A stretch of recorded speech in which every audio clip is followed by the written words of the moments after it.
Have you ever wondered if the year you were born is still living inside you? Not the full year, just the very last digit. The number you've seen 1,000 times on forums, in conversations, in fleeting moments of reflection, but never truly looked at. What if that number isn't random? What if it carries a shadow, a forgotten imprint of your soul's earliest wound, encoded in the very moment you took your first breath? Carl Jung believed that time is not neutral. It marks you, molds you, leaves its psychological fingerprint on the deepest parts of your psyche. And what you haven't healed, time will keep repeating until you finally listen. We often treat our birth year like a timestamp, a label, a piece of trivia we recite when filling out forms or calculating our age. But Jung saw it differently. He believed that time itself had what he called a psycho-spiritual atmosphere. The collective unconscious was breathing, shifting, carrying emotional currents that influenced every soul entering the world. And the moment you arrived, the air you took in, the collective trauma humming in the background, even the symbolic energy of that final digit, left an invisible mark on your psyche. The last digit of your birth year might seem meaningless to your conscious mind. But what if it's the exact place where your shadow first began to form? What if you've been carrying not just your personality, your learned behaviors, your family patterns, but the emotional frequency of a number that no one ever taught you to decode? This isn't about numerology or mystical predictions. This is about the symbolic language your unconscious mind still remembers. The language Jung spent his life trying to help us translate. We're going to explore how one seemingly insignificant number might be the silent narrator of your deepest wounds.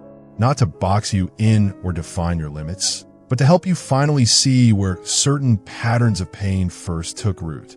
Because awareness, Jung taught us, is the beginning of all healing. Carl Jung taught us that the shadow isn't evil.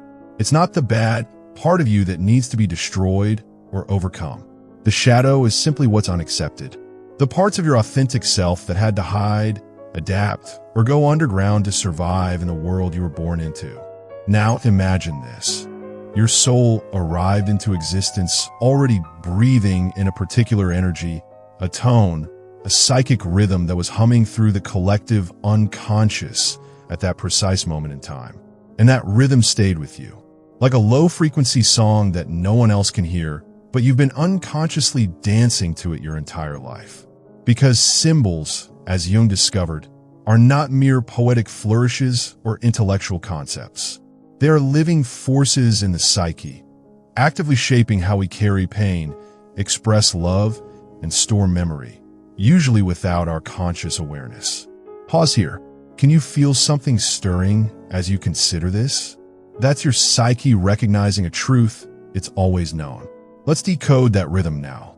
Let's listen to what your number has been whispering to you all these years. The zero shadow, the void that holds everything.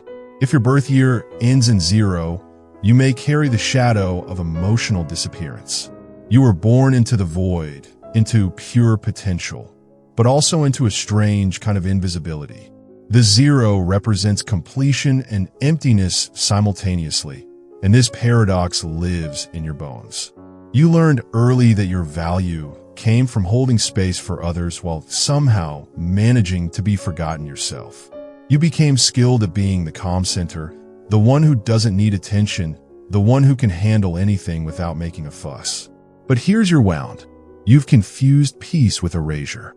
You've made yourself so comfortable with being unseen that you've started to believe you don't deserve to be witnessed. Sarah, a 32-year-old therapist I once knew, always joked that she was the friend people called at 3 a.m. but never invited to parties. She could hold anyone's pain with perfect presence, but when her own heart was breaking, she'd isolate completely.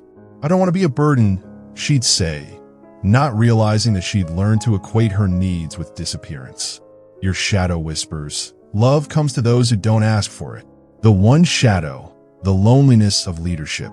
If your birth year ends in 1, you carry the shadow of isolation through independence. You were born with a fire to initiate, to pioneer, to stand first in line when everyone else hesitated. That one energy courses through you like a restless current, always pushing you toward the next thing, the new thing, the thing no one else has tried yet. But that fire often made you stand alone. And somewhere in your early years, you learned that leadership meant sacrificing connection. Your wound isn't that you can't find people. It's that you've trained yourself to need them less than they need you. You've built an identity around being self-sufficient, not realizing that you're secretly starving for someone to see your vulnerability without needing you to be strong for them first. Your shadow whispers, "If I need help, I'm not worthy of leading." The 2 shadow, lost in love's reflection. If your birth year ends in 2, your shadow lives in emotional merging. You were born to connect, to bridge, to find the harmony between opposing forces. The 2 energy made you exquisitely sensitive to relationship dynamics, able to sense what others needed often before they knew it themselves. But you lost yourself in the process. Your gift for empathy became a trap where you absorbed others' emotions so completely that you forgot which feelings were actually yours. Your pain isn't from being rejected. It's from forgetting who you are when you're not loving someone else. You've confused intimacy with disappearance, connection with submission. Your shadow whispers, "I only exist when I'm loving someone else." If this feels uncomfortably familiar, it means you're ready. Don't turn away now. The 3 shadow, the performance of feeling. If your birth year ends in 3, you may carry the shadow of emotional performance. You were born to express, to create, to bring color and life to whatever room you enter. The 3 energy made you naturally gifted at translating inner experience into outward beauty, whether through words, art, humor, or simply the way you move through the world. But somewhere along the way, you learned that your value came from entertaining others, not from simply being yourself. You started performing your emotions instead of feeling them, creating beauty to avoid confronting your own inner emptiness. Your wound is the fear that if you stop being interesting, stop being on, stop bringing the light, people will discover there's nothing beneath the performance worth staying for. Your shadow whispers, "My real self isn't enough to keep anyone here." The 4 shadow, the prison of control. If your birth year ends in 4, your shadow may be the rigid grip of over-control. You were born into structure, stability, the energy of building something lasting.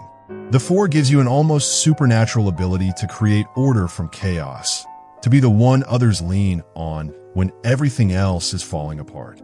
But what happens when chaos comes anyway? When life refuses to follow your carefully laid plans?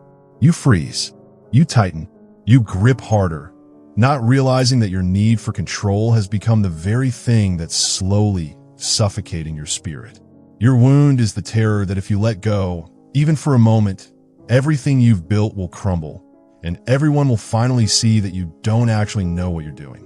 Your shadow whispers, "If I'm not useful, I'm worthless." The 5 shadow, freedom as escape. If your birth year ends in 5, you carry the shadow of rootless searching. You were born for change, for movement, for the constant expansion of experience. The 5 energy makes you allergic to stagnation, always sensing new possibilities on the horizon, always ready for the next adventure. But you've mistaken restlessness for freedom. Underneath every reinvention, every geographical move, every relationship that ends just as it's getting real is a terror that stillness will reveal how lost and ungrounded you truly feel. Your wound isn't wanderlust. It's the fear that if you stop moving, you'll have to face the emptiness you've been running from. Your shadow whispers, "If I stay still, I'll disappear." The 6 shadow, love as self-sacrifice. If your birth year ends in 6, you may carry the shadow of emotional over-responsibility. You became the caretaker, even when no one asked you to. The 6 energy makes you feel others' pain as if it were your own, compels you to fix, heal, and nurture everything and everyone around you. You love deeply, but at the cost of yourself. You've confused devotion with self-abandonment, service with martyrdom. Your wound is the belief that love requires you to disappear, that caring for others means not caring for yourself, that your needs are somehow less important than everyone else's. Marcus, a 29-year-old social worker, once told me he felt guilty whenever he wasn't actively helping someone. Even on vacation, I'd find myself counseling the hotel staff, he said. He'd learned to equate his worth with his usefulness to others, never realizing that he was slowly emptying himself in the name of love. Your shadow whispers, "I'm only lovable when I'm giving." The 7 shadow, the exile of overthinking. If your birth year ends in 7, your shadow lives in mental withdrawal. You see beyond the surface of things, patterns others miss, truths that lie hidden beneath social conventions, the deeper meaning that most people are too busy to notice. The 7 energy makes you a natural mystic, philosopher, seeker of understanding. But sometimes you retreat so far inward that you forget how to simply live. You analyze your feelings instead of feeling them. Think about love instead of allowing yourself to be loved. Your wound isn't attachment. It's the way you protect your extraordinary sensitivity by building walls of intellectual distance. Your shadow whispers, "The world is too harsh for someone who feels as deeply as I do." The 8 shadow, power as protection. If your birth year ends in 8, your shadow is armor disguised as strength. You were born to transform pain into power, to take life's raw material and forge it into something meaningful, lasting, impactful. The 8 energy gives you an almost alchemical ability to turn suffering into wisdom, weakness into strength. But somewhere along the way, you learned to fear your own vulnerability. You started performing power instead of embodying it, wearing strength like a mask to hide the tender parts of yourself that still ache. Your wound is the belief that softness equals weakness, that showing your human needs will somehow diminish your authority or effectiveness in the world. Your shadow whispers, "If they see my pain, they won't respect my power." The 9 shadow, the identity of endings. If your birth year ends in 9, you carry the shadow of over-identifying with cycles of loss and rebirth. You understand impermanence in ways that both gift and curse you. The 9 energy makes you wise about letting go, able to see the natural rhythms of death and renewal that govern all of life.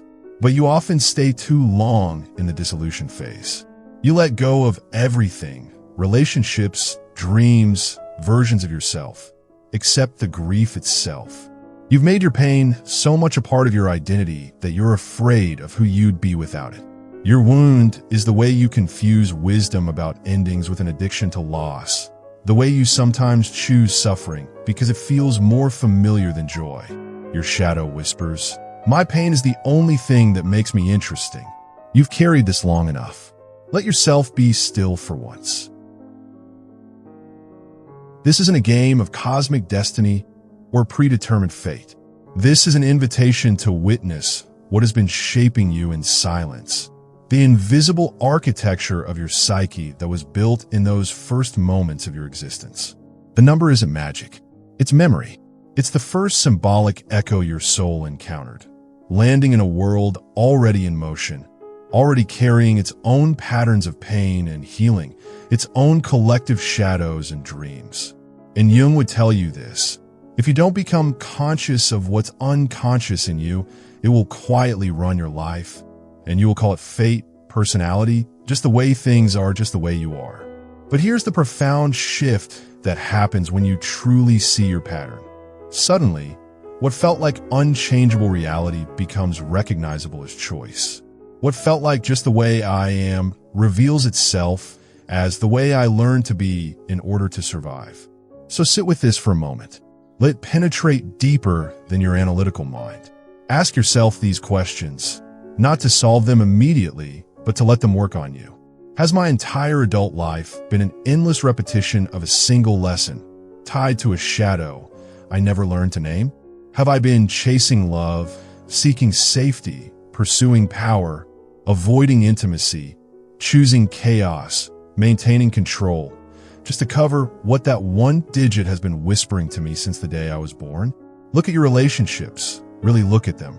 Not just the romantic ones, but but your friendships, your relationship with work, with money, with your own ambitions and dreams. Look at how you respond to conflict. Do you disappear? Do you take control? Do you become someone else entirely? Do you analyze it until it loses all emotional meaning? Look at how you respond to change, to unexpected loss, to opportunities that require you to be vulnerable or take risks. Look at the way you sabotage your own happiness, often right when things are going well. The way you create drama when life gets too peaceful, or create peace when life asks you to feel something difficult. That's not just personality. That's not just learned behavior from your family of origin, though that's definitely part of the story. That's a pattern, seated in the symbolic moment of your arrival, watered by every experience that confirmed its message, fertilized by every time someone responded to your coping strategy in a way that made it seem necessary, and now fully grown into what you might call just the way I am. But here's what Jung discovered through decades of working with people's deepest patterns. You are not a victim of your unconscious. You are not doomed to repeat these cycles forever. You are simply someone who hasn't yet learned to see the shadow clearly enough to consciously choose differently. Think about Emma, the brilliant artist I mentioned earlier. She ended every relationship the moment it got real. She'd find reasons. He was too possessive. She needed space. The timing was wrong. She wasn't ready for commitment. What she didn't realize until she was 34 and facing the pattern for the 8th time was that she was born in a year ending in 5, and her shadow had convinced her that commitment meant death, that roots meant imprisonment, that love meant the end of freedom. But the deeper truth was more complex. Emma had grown up with parents who stayed together despite being miserable, who modeled commitment as a kind of slow suffocation. Her 5 energy, which was actually a gift for expansion and growth, had learned to associate any form of staying with spiritual death. Once she could see the pattern clearly, not to judge it, but to understand its protective intelligence, she could finally ask the deeper question: what if love doesn't require me to disappear? What if I could be both free and connected? What if commitment can actually support my growth instead of limiting it? The pattern didn't disappear overnight. She didn't suddenly become someone who found commitment easy. But for the first time in her life, she could see her resistance as a choice rather than a compulsion. She could feel the fear arise and ask, is this fear based on what's actually happening now? Or is this my 5 shadow trying to protect me from a danger that's no longer real? Or consider David, whose birth year ended in 8. He built a successful consulting firm, commanded respect in his field, worked 18-hour days to prove his worth to clients who already trusted him completely. But he was dying inside, cut off from his own tenderness, unable to let anyone, including his wife and children, see him struggle or doubt or simply not know what to do. His 8 energy was genuinely powerful. He could see solutions others missed, transform chaotic situations into workable systems, help struggling companies find their way back to profitability. But he confused power with invulnerability, strength with never needing anything from anyone. When he finally understood his 8 shadow, the way he'd learned to equate worth with usefulness, love with being needed, security with never showing weakness, he could begin to ask, what if strength includes softness? What if real power means I can afford to be human? What if letting my family see me struggle actually makes them feel safer, not less safe? Pause here. Can you feel your own pattern starting to come into focus? That slight shift in your chest, that recognition that's both uncomfortable and relieving, that sense of, oh, this explains so much. This is the moment Jung called the transcendent function, when the conscious mind finally meets what has been unconscious and integration becomes possible. When you stop being lived by your pattern and start living consciously with it. You're not here to fix yourself. You were never broken. You're here to remember what part of you got exiled in those early years. Not to blame anyone, not to build a case against your parents or your circumstances, but to bring that exile home with compassion. Because only by naming your pattern, only by seeing its protective intelligence, can you finally stop unconsciously reliving it and start consciously dancing with it. The original wound that created your shadow wasn't your fault. You were a child, doing your best to make sense of a world that often felt too big, too harsh, too unpredictable for someone as sensitive as you. But the healing, that's your responsibility now. Not as a burden, but as an opportunity. The opportunity to become conscious, to choose, to integrate what was split off and rejected back into the wholeness of who you are. And healing doesn't mean the pattern disappears.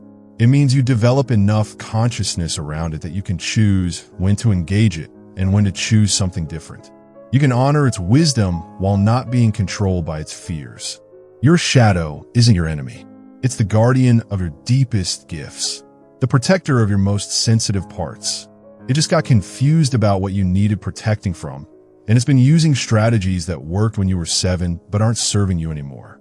If this is hitting close to home, if you're feeling that mix of recognition and resistance, that's exactly where you need to be.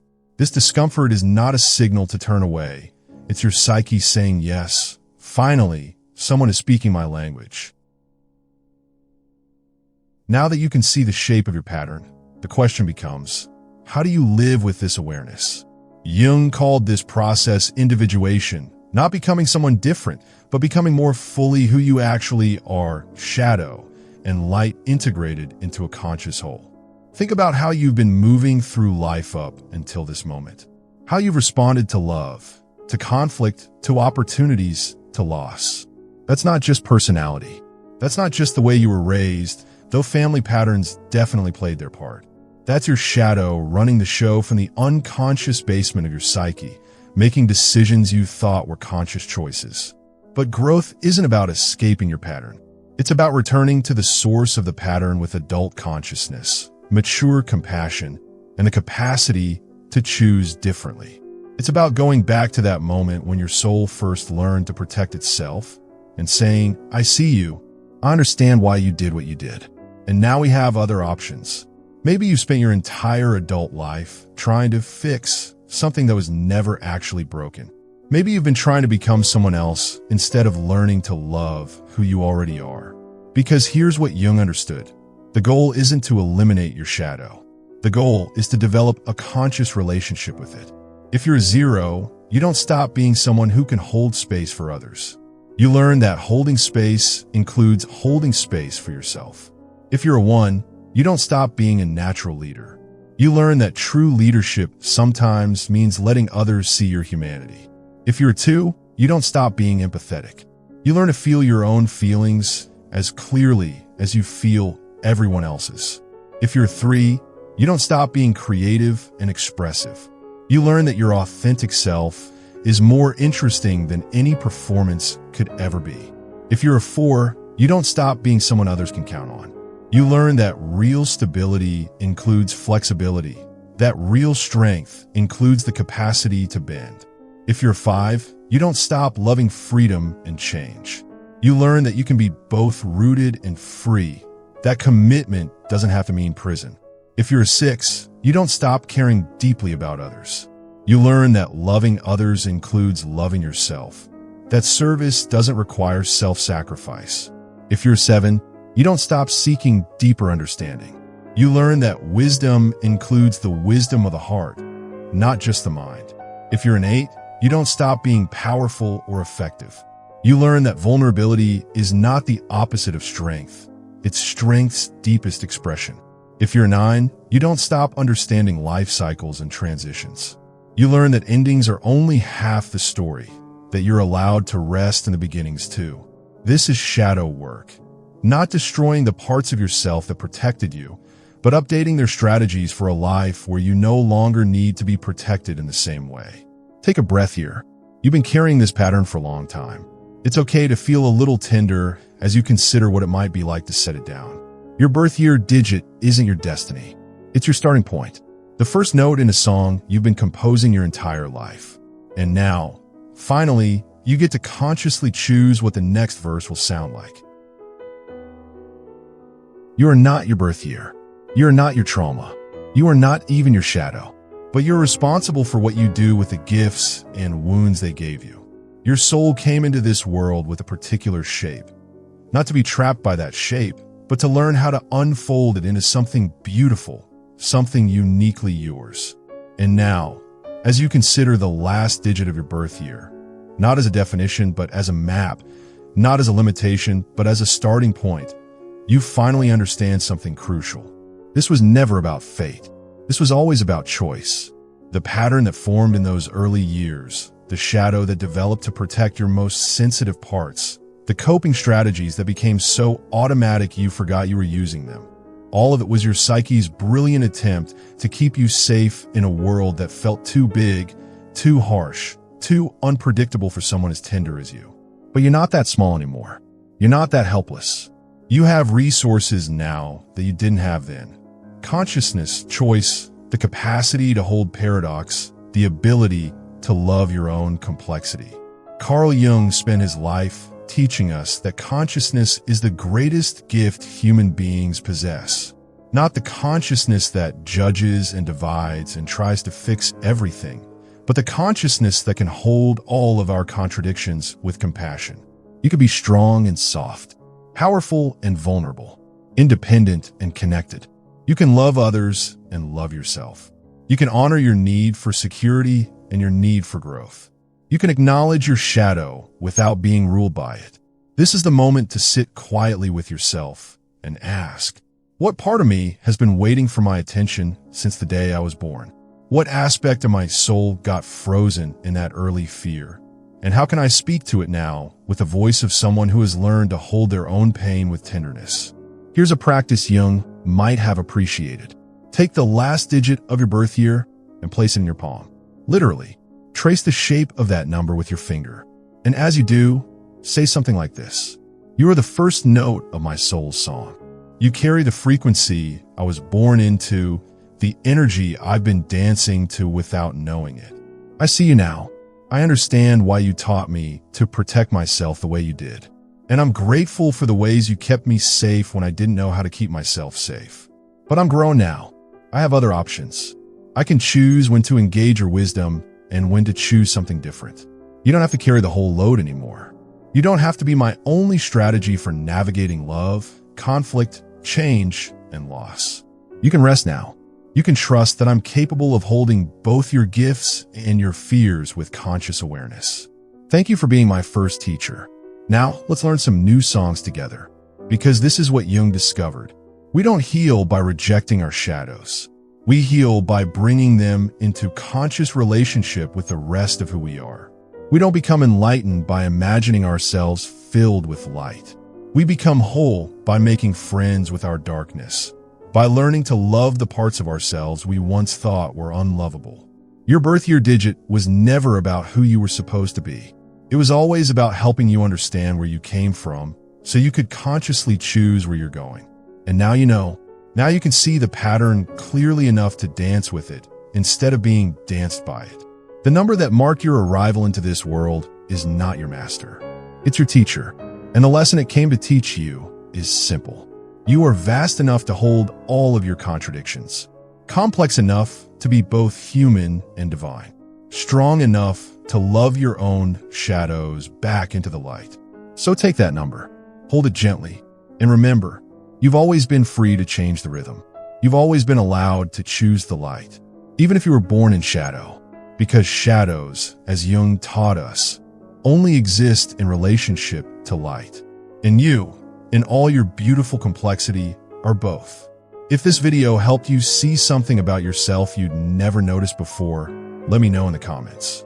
Sometimes the most profound healing happens when we finally feel seen by ourselves. And if you're ready to dive deeper into Carl Jung's teachings on shadow work and individuation, I've created several other videos that might help you on this journey of conscious self-discovery.